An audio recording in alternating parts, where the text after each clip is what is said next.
Olá, boa noite. Boa noite. O presidente Donald Trump posterga em um mês a taxação de carros importados do Canadá e do México. Suspende o envio de informações de segurança que ajudavam a Ucrânia na guerra contra a Rússia. E adota tom de campanha no Congresso para defender a política externa americana e o combate à imigração ilegal. O Papa passa a quarta-feira sem crise respiratória. E na despedida de Neguinho, a Beija-Flor é campeã do Carnaval do Rio.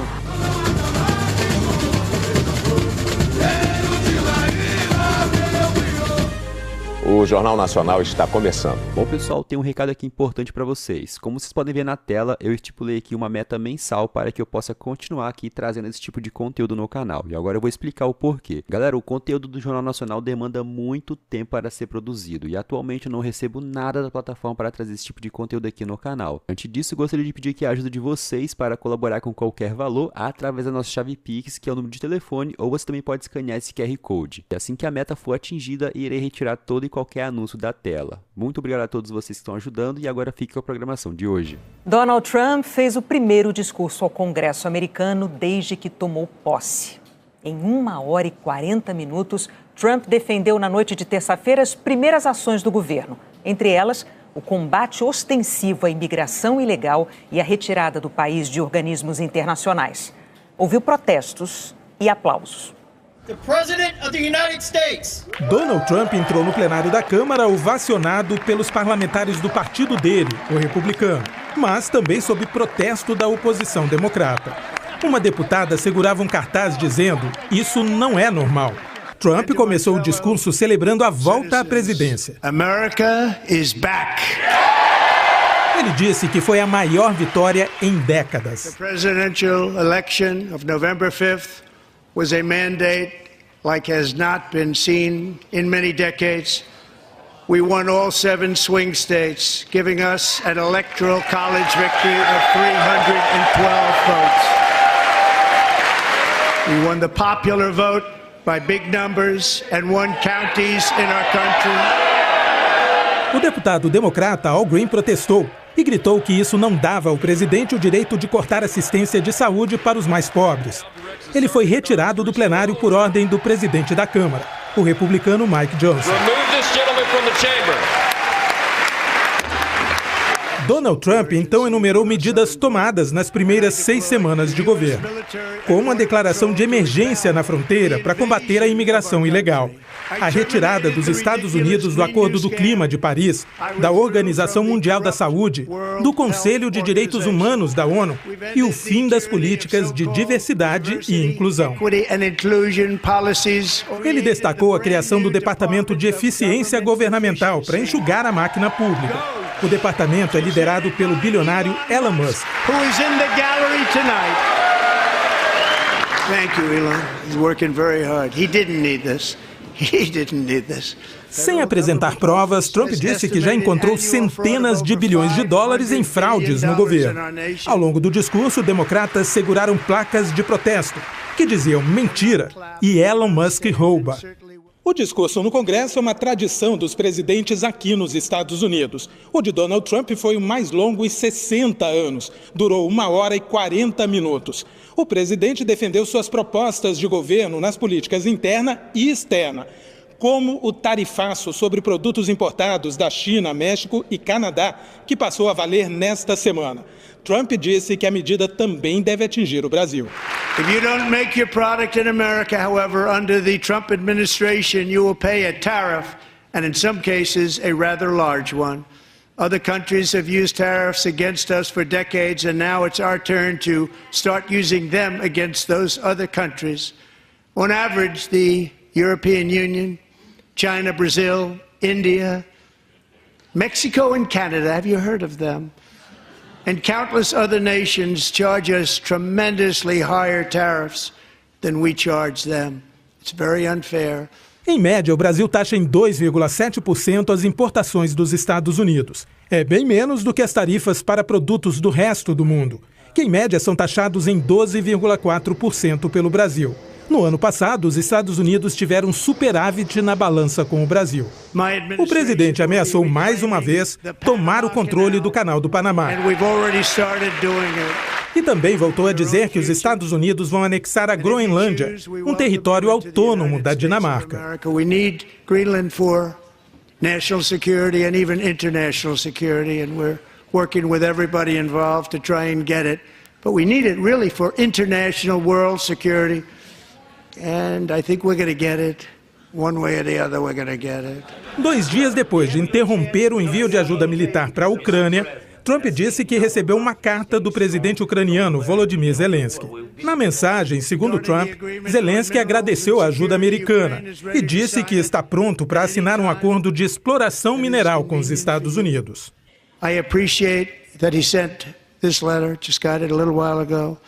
Simultaneously, we've had serious discussions with Russia and have received strong signals that they are ready for peace. Wouldn't that be beautiful?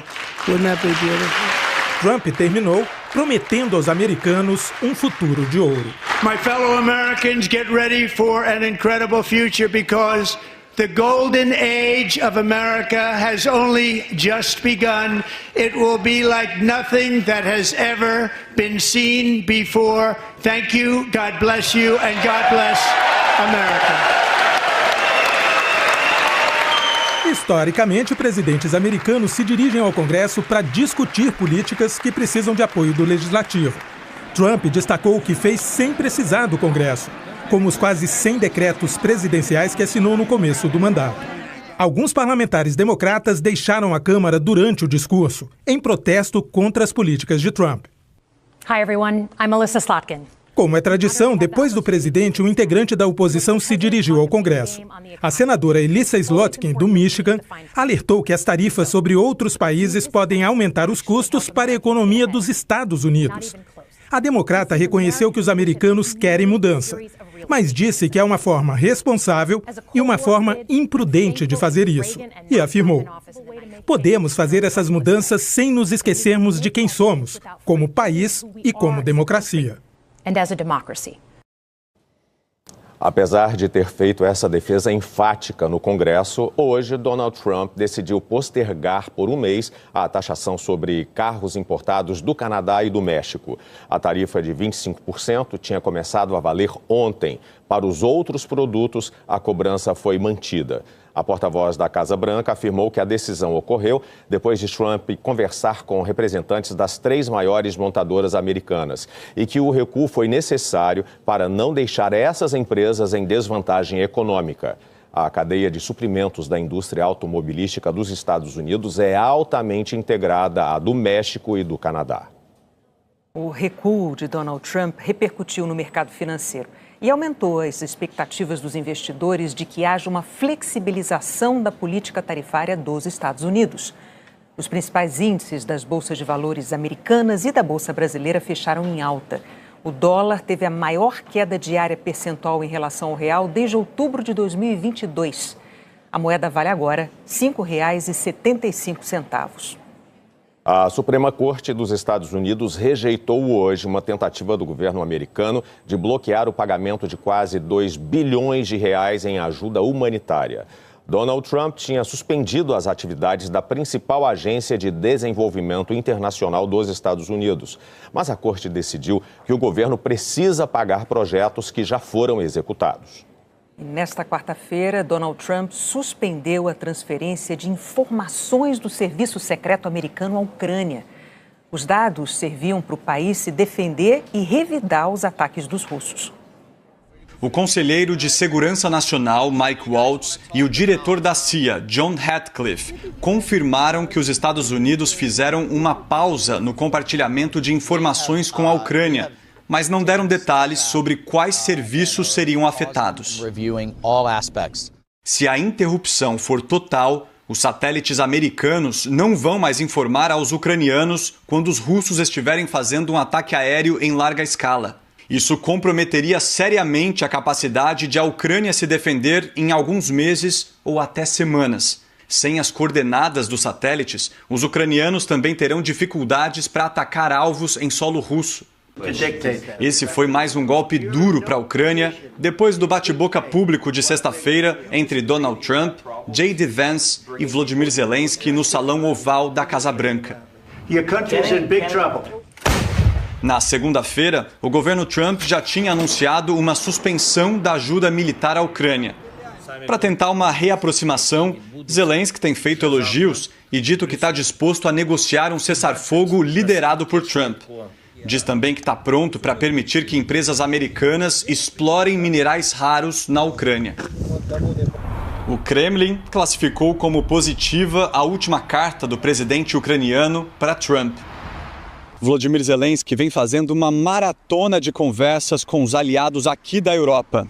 Hoje ele ligou para vários líderes, como os primeiros ministros da Alemanha e da Holanda. Amanhã, a União Europeia vai discutir formas de aumentar rapidamente os investimentos em defesa e depender menos dos Estados Unidos. O presidente francês Emmanuel Macron fez um pronunciamento. Ele declarou que a Rússia está se tornando uma ameaça para toda a Europa. A Rússia viola acordos, invade países, interfere em eleições. Nesse contexto, quem acredita que a Rússia vai se conformar com a Ucrânia?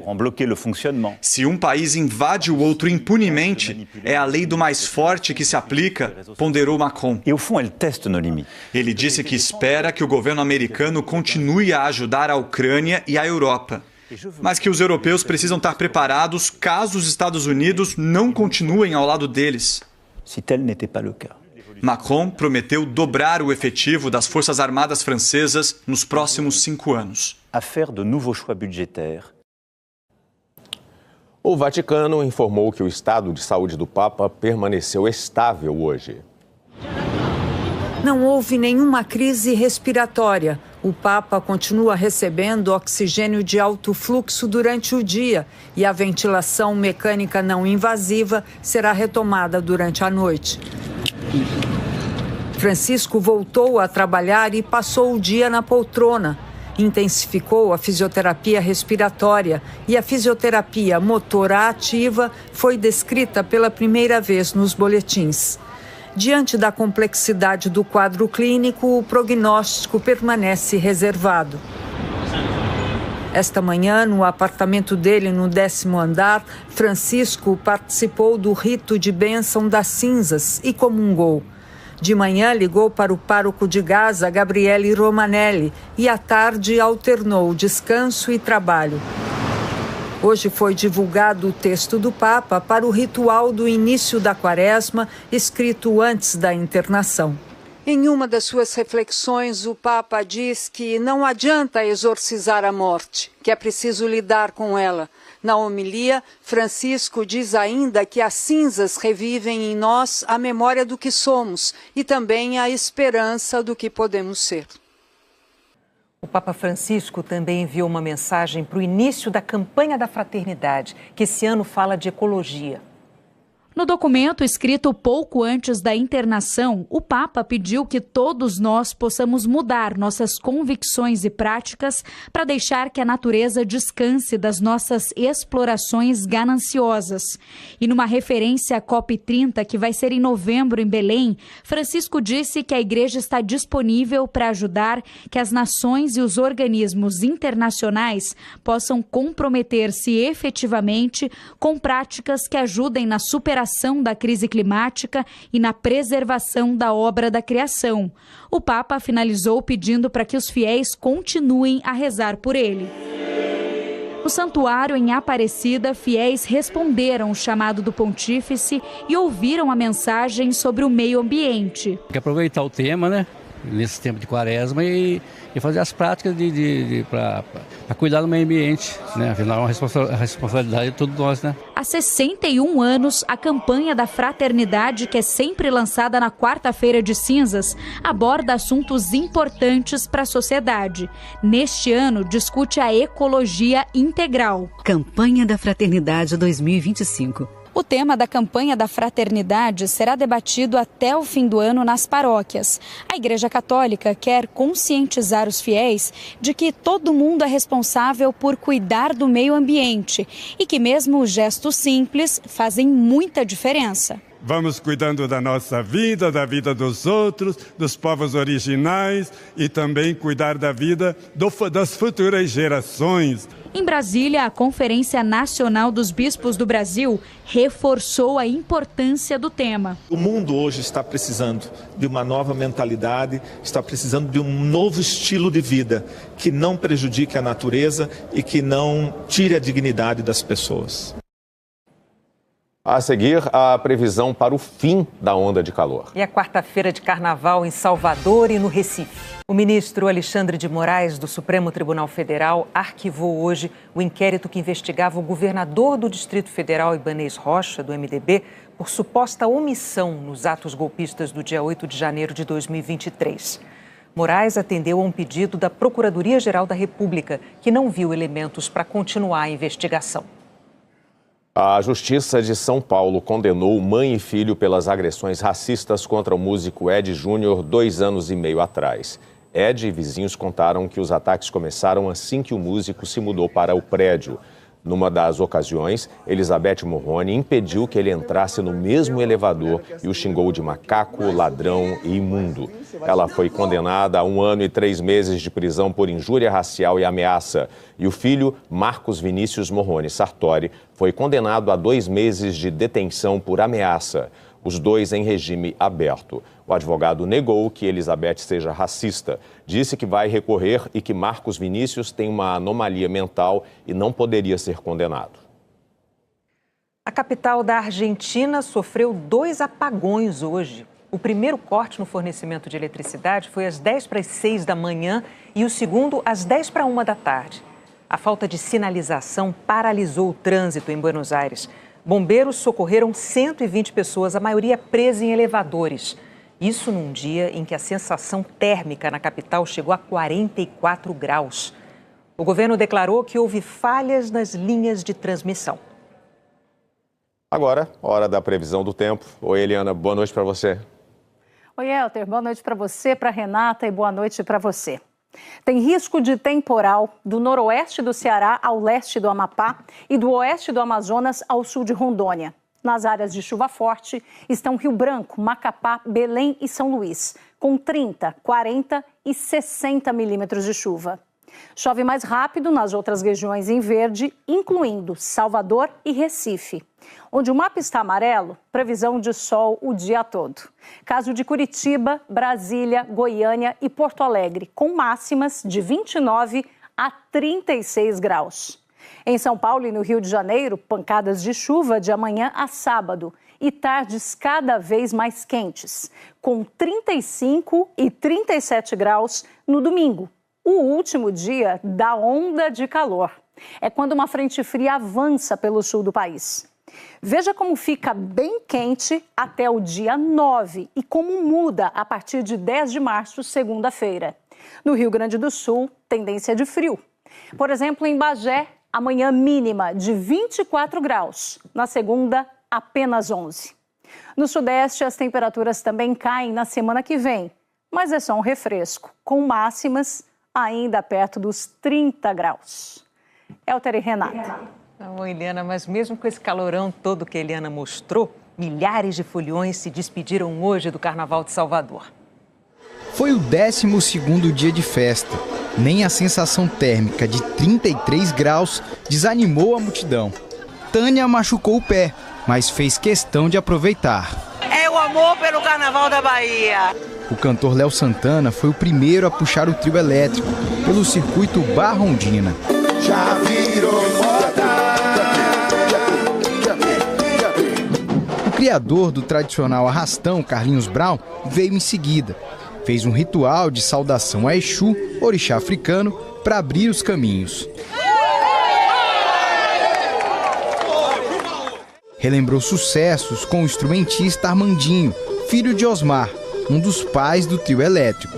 E recebeu ainda o grupo coreano Repercussion e 250 percussionistas.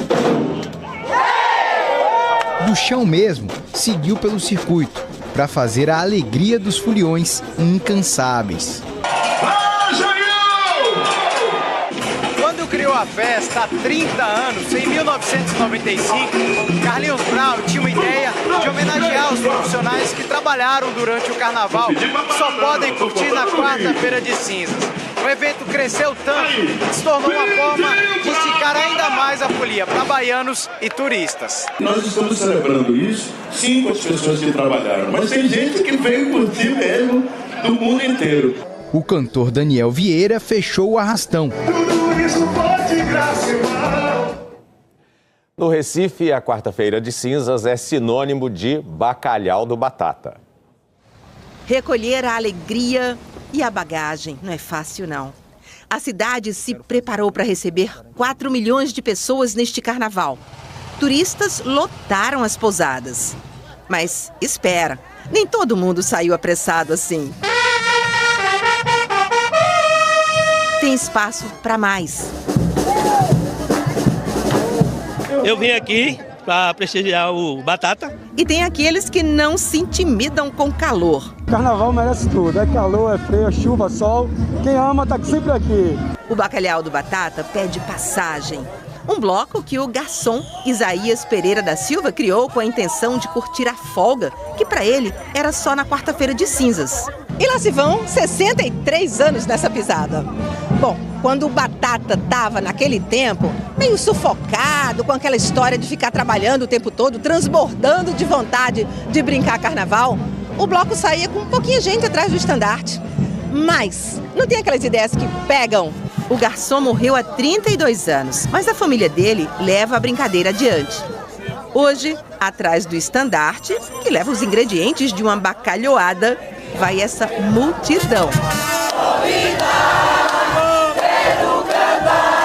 Bora aproveitar, gente, que faltam 347 dias para o carnaval do ano que vem. A seguir, a Beija-Flor conquista o 15º título do Carnaval do Rio. Na última noite de desfiles na Sapucaí, Mocidade, Tuiuti, Grande Rio e Portela brilharam na avenida. Salve a mocidade, salve a mocidade.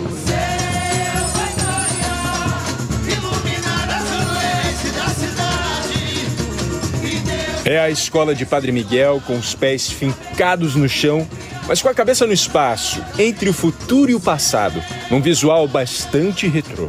A Comissão de Frente da Mocidade vem representando um tema da atualidade, inteligência artificial.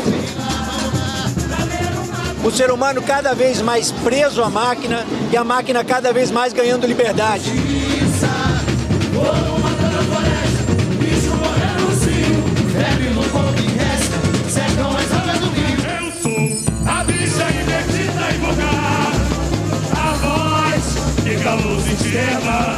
A Paraíso do Tuiuti contou a história de Chica Manicongo, uma sacerdotisa africana escravizada, considerada a primeira mulher trans do Brasil. Comissão de Frente da Tuiuti, o bailado deles vai representar as perseguições que Chica Manicongo sofreu ao longo de sua vida inteira. Ela foi forçada a ser quem ela não era nessa sociedade que tanto nos mata, tanto tenta nos calar. Esse enredo é um enredo muito corajoso e necessário ao mesmo tempo. Estamos no Rio de Janeiro, acompanhando a entrada de uma escola de Duque de Caxias, que vem contar a história de 3 princesas da Turquia que são reverenciadas como caboclas no estado do Pará. Essa grande mistura é o Carnaval da Grande Rio. São as princesas turcas que afundam no mar e se encantam nas águas do Pará. Entre tantas lendas de princesas, encontramos uma rainha que está se despedindo do seu reinado. Estarei aqui sempre. A gente, quando gosta de uma coisa, corre na veia, né? Madureira chegando na avenida. Olha a temperatura do esquenta da Portela. É preciso ter sonho sempre. Mas não tem essa marca. O sonho é estranho, a mania de ter fé na vida. Vamos!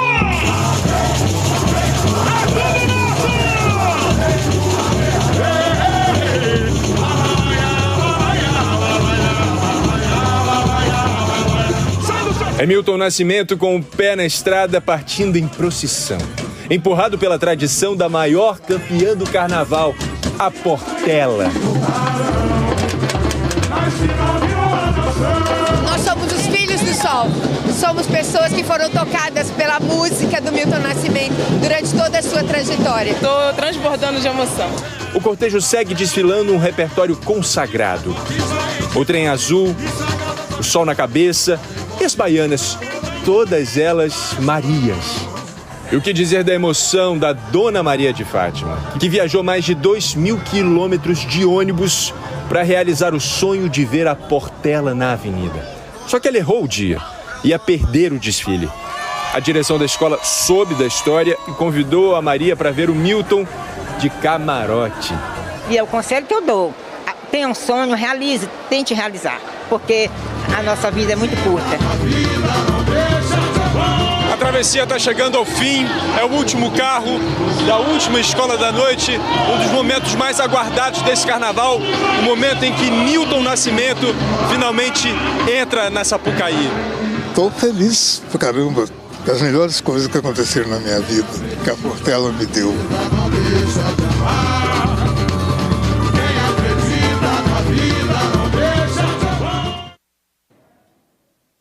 A Beija-Flor é a grande campeã do Carnaval do Rio. Para a alegria da comunidade de Nilópolis e também, claro, para a alegria do Neguinho da Beija-Flor, que encerrou com chave de ouro a linda carreira de 50 anos como intérprete da sua escola do coração.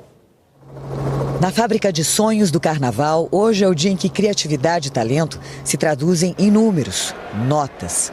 Um julgamento que, mesmo para quem tem a experiência de muitos carnavais, é sempre tenso. Olha a apuração aí, gente! Para Neguinho da Beija-Flor, que se despede do carro de som da escola esse ano, o coração batia num ritmo mais acelerado. Parei de cantar, mas não parei de sofrer. E como sofreu! A cada nota 10 era uma mistura de vibração e pura emoção. Nota 10! Nesse carnaval, pela primeira vez, foram 3 dias de desfiles. Mudou também a forma de os jurados darem as notas.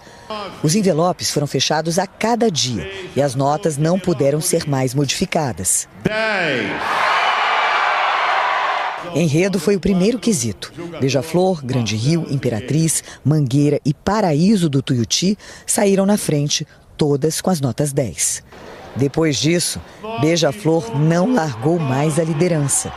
Imperatriz e Grande Rio se alternaram em segundo lugar. A Imperatriz permaneceu em primeiro até o quesito fantasia. Uma das juradas deixou de dar nota para 3 escolas. Deu nota 10 apenas para a Grande Rio. E pelo regulamento, a Liga decidiu repetir a nota mais alta que cada escola já tinha recebido nesse quesito. A última nota 10 para a comissão de frente selou o destino vitorioso da Azul e Branco de Nilópolis.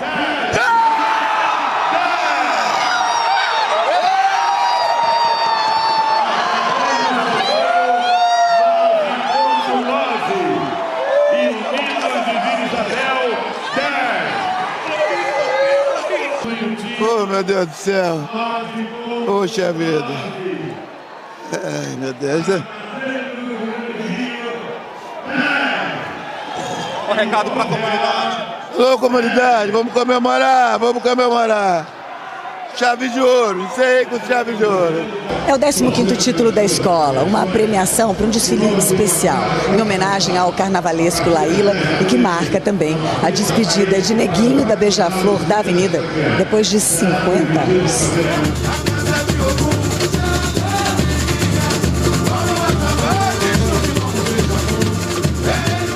No desfile, a Beija-Flor contou a trajetória de Laíla, que morreu de Covid em 2021 e participou de enredos históricos da escola, como Ratos e Urubus, de 1989, ao lado de Joãozinho 30. E que despedida, hein, Neguinho? 50 anos, passando 50 anos de história do carnaval e com a minha querida Beija-Flor. E mais uma vez, olha o Neguinho da Beija-Flor aí, gente, em cima do carro de som, encerrando o seu reinado com a voz e a alegria que marcaram a história do carnaval. Entrei campeão e tô Aposentando campeão. A casa de Ogum chamou a Biguia. A casa de Ogum chamou a Biguia. Vamos acabar do quilombo beija-flor. Velho de Laída, meu filho. Chamou a Biguia. Vamos acabar do quilombo beija-flor. Velho de Laída, meu filho. Na casa de Ogum chamou a Biguia. Na casa de Ogum chamou a Biguia. Vamos acabar do quilombo beija-flor. Velho de Laída, meu filho. Caô, meu velho. É divisão. Nilópolis ao vivo, você vê aí ao vivo a quadra da Beija-Flor de Nilópolis, azul e branco, comemorando o 15º título do Carnaval Carioca, nessa quarta-feira de cinzas, de alegria. A repórter Lília Telles está lá acompanhando, Lília Telles que tem fama de pé quente, mais uma vez pertinho, está na quadra com a escola campeã, e você vê aí toda a vibração da escola curtindo esse campeonato do Carnaval Carioca. Parabéns a Beija-Flor, Beija-Flor de Laíla e Beija-Flor de Neguinho da Beija-Flor se despedindo aos 50 anos de carreira. Muito linda essa história e esse título. Parabéns, Neguinho, parabéns, Beija-Flor. O Jornal da Globo é depois de Cine BBB. Ótima noite para você. Boa noite e até amanhã.